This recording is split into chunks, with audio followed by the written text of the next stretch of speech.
Thank you very much and good evening. Now, Doctor, 1 in 10 people in Southern Africa is at risk of going hungry. What do you make of this shocking statistic? I mean, that is quite alarming if we see it. We have roughly 270 million people within the SADC region. Out of that, 27 million people will be food insecure. And I think this is something that we're all grappling with. We have to do something about. And that is why the International Federation is at the forefront of this, raising their awareness so that government and other partners can do more. Now, speaking of awareness, rainfall comes into three sorts. So you have heavy rainfall, less rainfall, or no rainfall. In this case, what has been the phenomenon really? Well, it's been a mixture of all three, basically. At the beginning of the year, we had extensive floods in Malawi, in Mozambique, and Zimbabwe. We had rainfall that should have been there for 2 months. We had it in one week. So this destroyed the crops in the fields. Immediately after that, we went into a dry spell. And again, this exacerbated the issues around crop failure. And this all together for the past 2 years, we've been having this. And that is why now the alarm bells are ringing and we need to do something about it. Let's look at Southern Africa specifically. How rife is the food crisis currently? I mean, it is rife. As I said, in the communities where we serve, we have people that are now eating only 1 meal a day. This time last year, they were eating 3 meals a day. We have child-headed households that have nothing at all. We have parents that are pulling their children out of schools because they want them to work on the farms. Yeah. So these issues is what we're grappling with, and it is quite serious. So, you're looking at many issues, not just hunger. There's also the issue of education, because you just mentioned that kids are being pulled out of schools. Yes, I mean, the issue of education is there. Malnutrition is also an issue.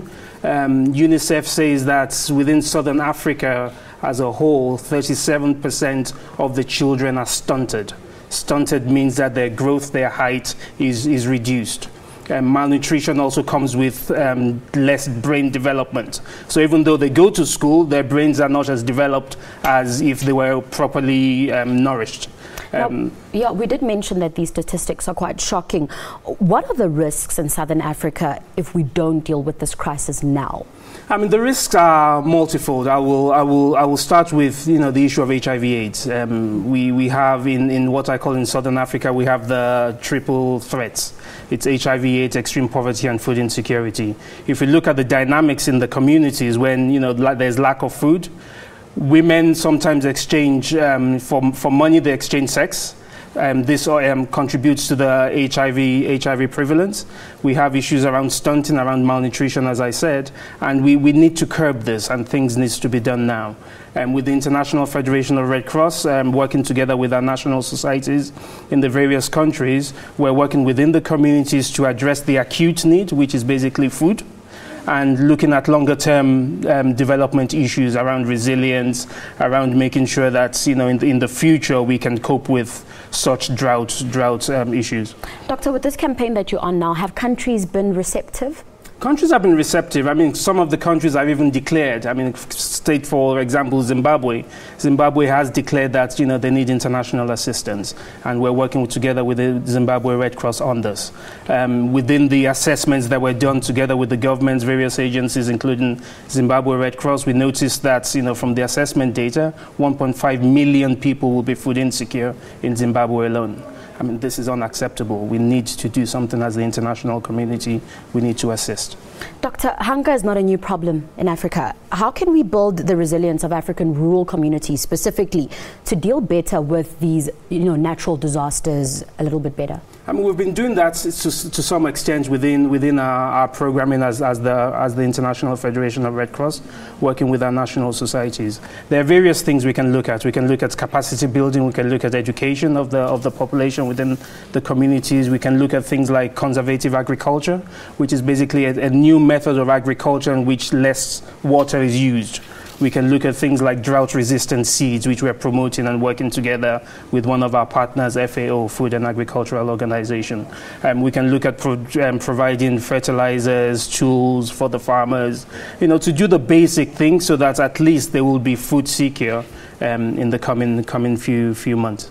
Now, speaking of farmers, I mean, that takes us to agriculture, and I mean that's a big source of food in terms of how rural communities specifically get their food. How are you finding farming within rural communities? Is it sustainable, or do we have a long way to go in terms of making sure that farming in rural communities becomes sustainable for our people? I mean, farming can be sustainable. From what we see on the ground through our volunteers, we see that they need support. They need support in terms of tools, they need support in terms of seeds, they need support in terms of fertilizers.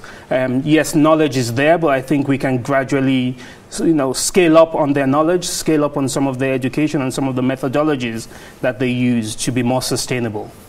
Now, in what ways is dealing with a slow onset disaster different to dealing with a rapid onset disaster like a flood or an earthquake? Because that's more, you never really, you can't prepare for it. Yeah. So how do you deal with the difference? I mean, the difference is clear. With rapid onset disasters, I mean, it makes headlines. If there's news that makes headlines, then we obviously get more money to be able to respond. Within our various programs, we have what we call disaster preparedness, where we prepare the community for disasters. We have early warning systems that we put in place. So in terms of sudden onset, we have funding and we can raise funding quite quickly to do that. With slow onset, it's a bit more difficult because most of our funders, the humanitarian community, don't really want to put money in longer term preparedness issues, and that is why we are here to advocate to say, in order to curb this, we really need to invest longer term in our communities. Doctor, unfortunately, we've run out of time. Thank you so much for joining us.